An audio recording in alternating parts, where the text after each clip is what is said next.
네, 제가 첫 순서로 여러분과 나누고 싶은 얘기는 분만과 출산에 대한 얘기예요. 저는 한국에서 조산원에서 아이를 낳았습니다. 무통주사와 같은 의료적인 개입 없이 조산사 선생님하고 남편의 도움을 받아서 아이를 출산했어요. 요즘에는 많은 분들이 이런 자연주의 출산을 선택하시는 걸로 알고 있습니다.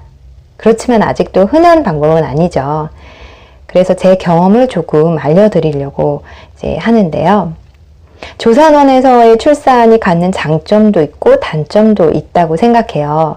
저 같은 경우에는 나이가 좀 있었고 또 척추를 다쳤던 경험이 있다 보니까 의사 선생님께서 제왕절개를 권유하셨습니다.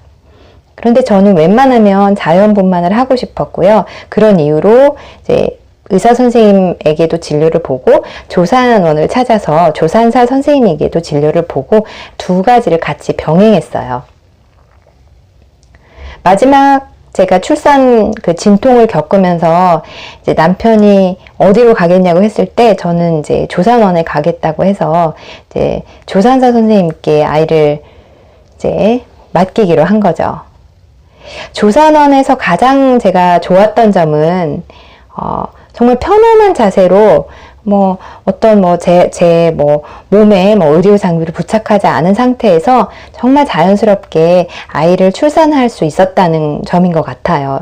특별히 저 같은 경우에는 더욱이 그런 게 제가 그 마지막 분만을 과정에서 이게 자세를 정말 이렇게 정말 하늘을 보고 누워있는 자세가 너무 힘들어서 선생님께 저 옆으로 누워서 힘줘도 되나요? 라고 했거든요. 산모가 원하면 그렇게 해야지 라고 하셨습니다. 그래서 저는 옆으로 누워서 힘을 주고 아이를 낳았어요. 아이를 출산하고 보니까 조산사 선생님께서 그러시더라고요. 아이가 옆을 보고 있었대요.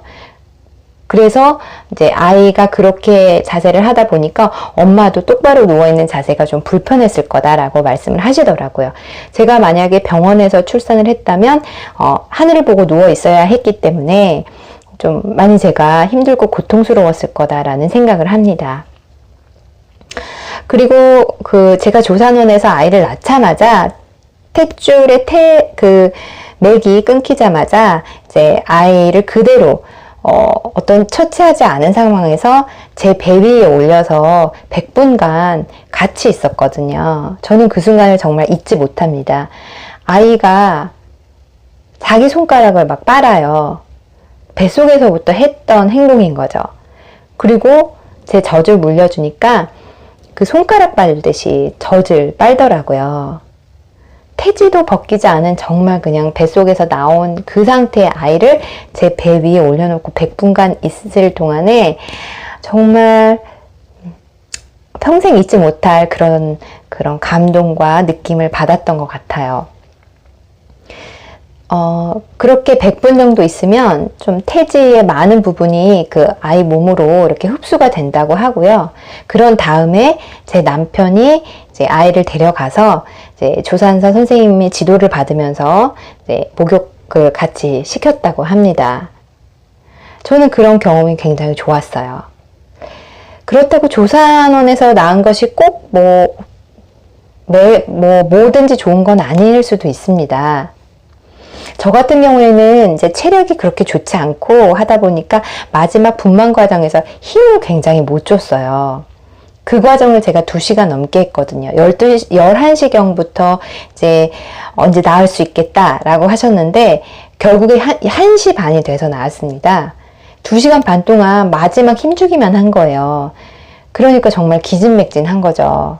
마지막 힘을 못 줘서 그렇게 많은 시간을 끌었는데 어떻게 보면 그 마지막 순간에 너무 이제 무리를 했기 때문에 그 말은 뭐냐면 이제 제 회음부나 항문 쪽에 그만큼 무리가 갔던 거죠.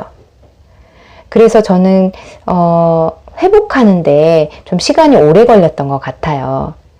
대부분 자연 출산을 하면은 제왕절개보다 회복 속도가 빠르다라고 하는데 물론 낳는 순간 고통은 없어지지만 그 어떤 찢어진 회음부의 부위가 뭐 상처가 아물고 좀 하는데 저는 좀 1년 정도의 시간이 걸렸던 것 같습니다. 그리고 한 2년 정도가 되고 나서야 제가 출산하기 전과 같은 그런 체력 수준으로 좀 올라온 것 같다, 이런 느낌을 받았어요. 물론 이것은 조산원에서 났다고 이렇게 되는 건 아니고요. 제 체력의 문제라고 저는 생각합니다. 그래서 이렇게 조산원에서 나왔을 때의 장점도 있고 또 제가 느낀 단점도 있더라, 이거를 이제 말씀드리고 싶었어요. 조산사 선생님께서 그 말을 꼭 하시더라고요. 제가 2시간 반 동안 마지막 분만 그 힘주기를 했기 때문에 만약에 병원에서 나왔다면 그 시간을 기다려주지 않고 이제 제왕절개를 했을 것이다 라고 말이죠. 그런데 사실 뭐 제왕절개를 했으면 제가 마지막 힘주기를 그렇게 많이 무리해서 안 했기 때문에 조금 뭐 회복 속도가 빨랐을 수도 있을 거라는 생각도 듭니다. 그렇지만 전체적으로 봤을 때 저는 그 조산원에서의 출산 경험에 대해서 만족하고 있어요. 또 이제 분만과 출산을 얘기하면서 저는 꼭 해드리고 싶은 얘기가 하나 있는데, 제 경험에 비추어 봤을 때 만삭인 이제 산모들이 출산 예정일이 다가오면은 겁이 나잖아요. 너무 무섭고 이게 어떤 고통일까. 정말 저도 그게 너무 궁금했습니다. 어떤 고통이기에 출산의 고통이 그렇게 심하다고 할까 너무너무 궁금했어요. 그래서 정말 저도 많이 알아보기도 했는데 제가 경험을 해보니까 이 표현이 가장 맞는 것 같습니다. 기차가 내 배 위를 밟고 지나가는 것 같은 느낌이다. 이 말이 정말 전 제일 들어맞는 것 같아요. 아이를 갖고 만삭이 되어 오면서 그 배가 이렇게 수축하는 느낌을 많이 받으시잖아요. 정말 분만 때가 되면은 그런 수축의 느낌이 강도가 훨씬 세고 또 그 빈도가 아주 잦게 오면서 이제 그 밀어내는 힘, 수축하는 힘으로 아이가 질을 통과해서 나오는 거죠. 그래서 출산의 고통은 바로 그런 느낌이더라고요. 배를 한없이 쥐어짜는 느낌. 그래서 너무너무 쥐어짜서 그 진통이 올 때는 숨을 쉴 수가 없죠. 그래서 왜 진통이 올 때 숨 쉬세요, 숨 쉬세요 이렇게 말을 하잖아요. 그게 이제 산모가 숨을 안 쉬면 아이가 산소를 마실 수가 없기 때문에 문제가 생길 수 있어서 숨 쉬라고 계속 하는데 사실 숨을 쉬기가 너무 어렵더라고요. 그럼에도 불구하고 거의 대부분 하루가 안 되는 시간 안에 이 출산의 고통은 끝납니다. 예. 하실 수 있고요. 너무 겁내지 않으셨으면 좋겠어요. 혹시 이 영상을 지금 출산을 앞둔 분들이 보고 계시다면 너무 겁내지 마시고 체력을 잘 이제 완비하시고 이제 준비하시면 얼마든지 순산하실 수 있다고 생각합니다.